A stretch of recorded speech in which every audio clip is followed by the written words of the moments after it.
আসসালামু আলাইকুম ওরহমতুল্লাহি ওবারাকাতুহু। আরবিতে কিছু কিছু শব্দের প্লুরাল সিঙ্গুলার মুসলিম শব্দের সাউন্ডের মতো শোনাই, ওগুলো হচ্ছে ব্রোকেন প্লুরাল। আজকে আমরা 4টা শব্দ যেটা মানে সহ মুখস্থ করব এবং রাফা নাসব এবং যার প্র্যাকটিস করব।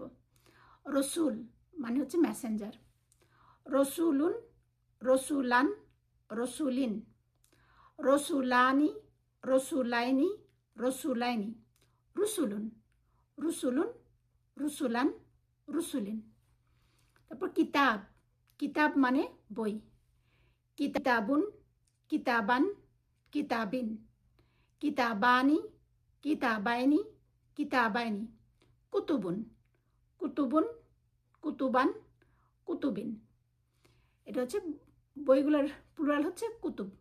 হচ্ছে কলাম, কলাম মানে হচ্ছে পেন, কলামুন, কলামান, কলামিন, কলামানি, কলামাইনি, কলামাইনি, আকলামুন, আকলামান, আকলামিন। গাছ, সাজারা, সাজারাতুন, সাজারতান, সাজারতিন, সাজারতানি, সাজারতাইনি, সাজারতাইনি, আশজারুন, আশজারন, আশজারিন। দেখছেন প্লুরালগুলোর এন্ডিং সাউন্ড শোনাচ্ছে, এন্ডিং কিন্তু কম্বিনেশন না। এগুলো ব্রোকেন প্লুরাল। ব্রোকেন প্লুরাল আমাদের মুখস্থ করতে হবে। কিতাবুন, রসুলুন, এই দুজনের এন্ডিং সাউন্ড কিন্তু কুতুবুন, রসুলুন।